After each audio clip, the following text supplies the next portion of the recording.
Hello everyone, we are here to discuss about CSEET. It's a new amendment जो ICSI लेकर आया है फरवरी 2020 में. What is CSEET? CSEET is a company secretary executive entrance test. समझ गए होंगे आप. ये एक एंट्रेंस टेस्ट है. बहुत सारे बच्चों के माइंड में कंफ्यूजन रहता है कि पहले ICSI CS फाउंडेशन कराता था, अब ये CSEET है, हमें कौन सा देना है. तो हमें CSEET देना है क्योंकि फरवरी 2020 में फाउंडेशन को ख़त्म कर दिया है. अब आप CSEET एंट्रेंस टेस्ट दोगे, जिसको क्वालिफाई करने के बाद you are eligible to appear in executive programme examination. मतलब अगर आप इसको क्वालिफाई कर देते हैं तो आप एग्जीक्यूटिव प्रोग्राम के एग्जामिनेशन में अपीयर कर सकते हैं, जो आपका लेवल 2 है CS कोर्स का. आप समझ गए. CS फाउंडेशन अब नहीं रहा तो हम अब उसके बारे में डिस्कस भी नहीं करेंगे. अब हम सिर्फ CSEET के बारे में ही डिस्कस करेंगे. इसके सब पर्टिकुलर्स एरिया के बारे में हम डिस्कस करने वाले हैं. नेक्स्ट हम चलते हैं CSEET के सिलेबस पे. CSEET का सिलेबस क्या है? CSEET के सिलेबस में 4 पेपर हैं. पहले भी फाउंडेशन के 4 पेपर होते थे, इसमें भी 4 पेपर है. दोनों में फ़र्क क्या है? वो डे बाय डे होते थे और ये एक दिन में हो जाते हैं. अब CS फाउंडेशन खत्म हो गया, वैसे भी हमें इसके बारे में बात करने की ज़रूरत नहीं है. हम सिर्फ CSEET के बारे में ही बात करें तो मतलब इसके 4 पेपर हैं जो आपको सिंगल डे में ही देने हैं. आपके 4 पेपर कौन कौन से हैं? पेपर 1 है बिजनेस कम्युनिकेशन. देखिए आप, बिजनेस कम्युनिकेशन. सेकंड पेपर है आपका legal aptitude and logical reasoning. Third paper है आपका economic and business environment. And paper 4 है आपका current affairs and presentation and communication skill, जो आपका वाइवा है. Current affairs and presentation and communication skill को जोड़ के 50 मार्क्स का बनाया है. बट जो आपका प्रेजेंटेशन एंड कम्युनिकेशन स्किल है, ये पेपर आपको अलग से देना है. वो मैं आपको बताऊंगी कि वो आपको कैसे देना है. चलिए अब हम नेक्स्ट डिस्कस करते हैं टोटल मार्क्स. कितने मार्क्स का पेपर है? आपको पीछे भी आपने देखा होगा 50 50 50 50 4 उसमें डिवाइड किया हुआ था. मतलब ये 200 मार्क्स का पेपर है, जिसको डिवाइड किया गया है 2 पार्ट्स में. पहले आप एंट्रेंस एग्ज़ाम दोगे जो आपका 170 मार्क्स का होगा. तो 170 मार्क्स का आपका एंट्रेंस एग्ज़ाम कैसे देंगे? हम पीछे फिर से एक बार इसके सिलेबस को देखते हैं. Business communication 50 marks, legal aptitude and logical reasoning 50 marks, economic and business environment 50 marks. It's 120 marks का पेपर हो गया. और मैंने आपको कहा था कि current affair, presentation, communication skill को मिला के 50 किया है, तो 20 आपका ये हो गया. तो हो गया ना 50 50 150 प्लस 20 170. अब आपका जो 30 मार्क्स का पेपर है वो प्रेजेंटेशन एंड कम्युनिकेशन स्किल का है, जो आप अलग से दोगे. देखिए अपने प्रेजेंटेशन कम्युनिकेशन स्किल 30 मार्क्स, ये मैं बताऊंगी आपको अलग से आप कैसे दोगे. इसके बारे में हम लेटर डिस्कस करेंगे. जो आपका ईच पेपर होगा, मतलब जो आपका एंट्रेंस होगा 170 मार्क्स का, उसमें मल्टीपल चॉइस क्वेश्चन होंगे. जो मल्टीपल चॉइस क्वेश्चन 1 नंबर के भी हो सकते हैं और 2 नंबर के भी हो सकते हैं, जिसमें से आपको एक आंसर करेक्ट करना होगा विथ 4 ऑप्शन. आप समझिए, कोई क्वेश्चन 1 नंबर का भी होगा और कोई क्वेश्चन 2 नंबर का भी होगा, पर होंगे आपके मल्टीपल चॉइस क्वेश्चन. समझिए आप, टोटल मार्क्स 200, 170 एंड 30. 170 आप MCQ देंगे और 30 आप प्रेजेंटेशन कम्युनिकेशन स्किल देंगे. नेक्स्ट हम पैटर्न बताते हैं. CSEET का पैटर्न कैसा है, आपको ये एंट्रेंस टेस्ट कैसे देना है. ये कंप्यूटर बेस्ड टेस्ट है. मतलब आपको कंप्यूटर पे ये टेस्ट देना है और ये टेस्ट आपका एक ही दिन में हो जाएगा. पहले जैसे मैंने कहा कि 4 अलग अलग दिन होते थे, नहीं, अब आपका एक ही दिन में चारों पेपर ये ले लेंगे कंप्यूटर पे. Second, it's a multiple choice question. Objective type नहीं, सब्जेक्टिव नहीं है कि आपको लिख कर आना है. It's objective multiple choice question. MCQ जैसे कि ABC में होता है, आपको एक क्वेश्चन पूछेंगे और जिसके आपको 4 ऑप्शन होंगे और आपको करेक्ट आंसर चूज करना होगा. पर कोई क्वेश्चन आपके 2 मार्क्स का होगा, कोई आपका 1 नंबर का होगा, पर आपको करेक्ट ही एक आंसर ही चूज करना है. जो भी आंसर आपका चूज सही होगा उसमें आपको 2 या 1 नंबर क्वेश्चन के हिसाब से दे दिया जाएगा. इसकी जो ड्यूरेशन होगी 120 मिनट्स की होगी. इसको भी हम अच्छे से डिस्कस करेंगे. मतलब 120 मिनट में आपको ये पेपर करने के लिए टाइम दिया जाएगा. सेकंड, मैंने बताया था कि आप प्रेजेंटेशन ऑफ कम्युनिकेशन स्किल देंगे तो 15 मिनट आपको उसके अलग से मिलेंगे. ऐसा मत सोचिए कि आपको इसमें दिया जाएगा, इसको आपके अलग से मिलेंगे. जैसे हमने यहाँ डिस्कस किया था, इट्स अ 170 मार्क्स पेपर, मतलब इसके आपको 120 मिनट्स मिलेंगे और जो इसके 30 है इसके आपको 15 मिनट्स अलग से मिलेंगे. समझ गए. 135 मिनट्स हो गए. 120 प्लस 15 मिनट्स और 170 प्लस 30 आपके 200 मार्क्स का पेपर हो गया। अब नेक्स्ट नेगेटिव मार्किंग, इसमें आपकी नेगेटिव मार्किंग नहीं है, मतलब कोई भी नेगेटिव मार्किंग नहीं है, समझ गए आप। मतलब अगर आप सही आंसर देते हैं तो आपको सही मिल जाएगा नंबर आपको, अगर आप गलत आंसर देते हैं तो आपके कोई नंबर नहीं कटेंगे, मतलब नो नेगेटिव मार्किंग, ये अच्छी चीज़ है, ठीक है। नेक्स्ट अब हम डिस्कस करेंगे it's a computer based test, मतलब ये कैसे होगा टेस्ट, इसकी क्या ड्यूरेशन होगी, कैसे ये कंडक्ट होगा, कहाँ ये कंडक्ट किया जाएगा। मैंने बताया था आपको it's a 120 minute test duration है, मतलब आपको जो आपका 170 मार्क्स का था ना, जो हमने पीछे डिस्कस किया था, उसको करने के लिए आपको 120 मिनट मिलेंगे। ये कैसे कैसे डिवाइड किया गया है, पहले आप बिजनेस कम्युनिकेशन का आपका है इसके अंदर, जिसमें आप नंबर ऑफ क्वेश्चन आपको 35 मिलेंगे और मार्क्स 50। मैंने कहा था कोई 2 नंबर का होगा, कोई 1 नंबर का, लेट्स सी कि 20 मार्क्स के जो क्वेश्चन है वो 1 नंबर के हैं और 15 मार्क्स के जो क्वेश्चन है वो 2 नंबर के हैं, समझ गए। 30 + 20 50। सेकंड आपका है legal aptitude and logical reasoning, जो सेम है 35 and marks 50। Economic and business environment, number of question 35, marks आपके 50।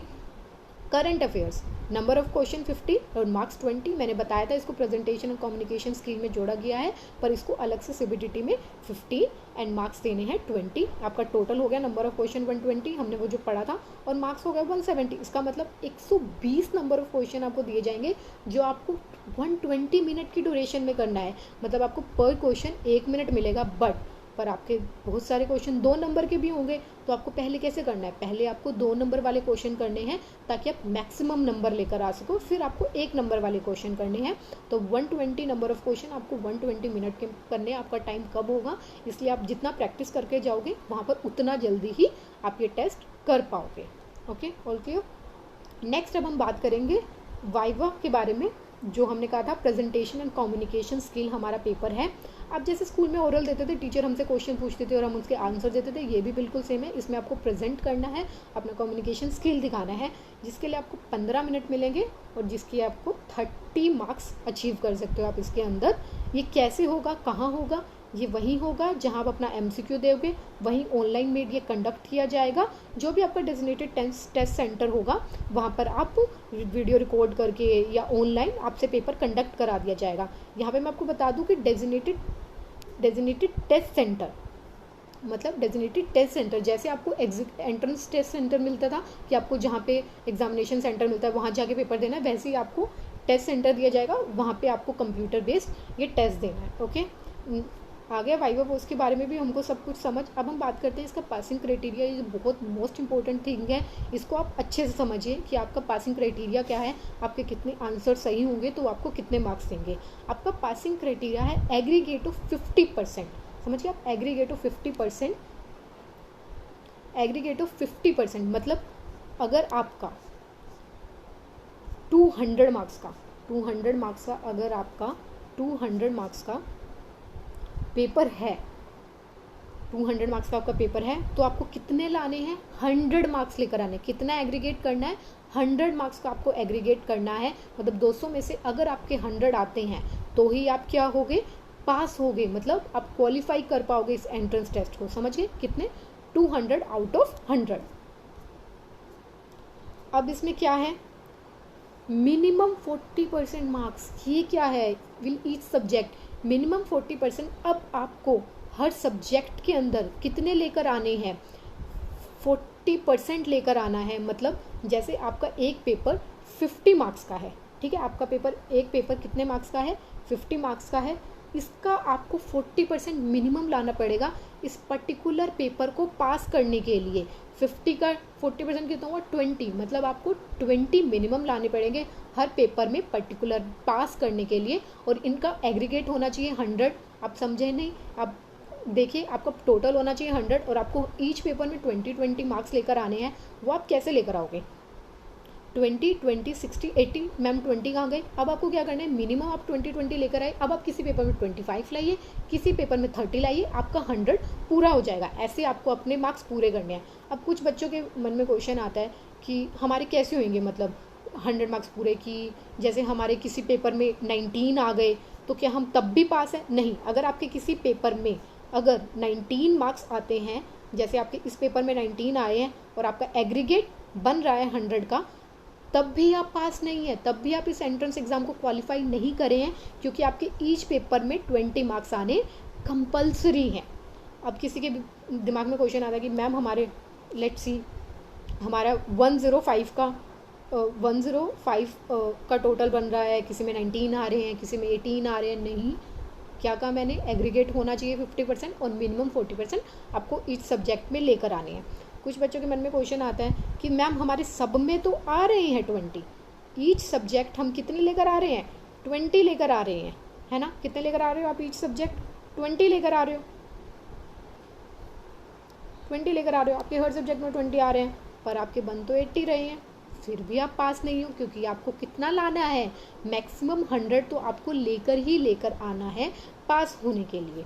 समझ गए आप पासिंग क्राइटेरिया, एग्रीगेट 50% और मिनिमम 40%, मतलब ईच सब्जेक्ट में आपके 20 आने चाहिए जो आपको 80 करेगा। और पेपर को क्वालिफाई करने के लिए, मतलब CSEET एंट्रेंस क्वालिफाई करने के लिए हमको 100 बनाने हैं, मतलब किसी पेपर में 25, किसी पेपर में 30।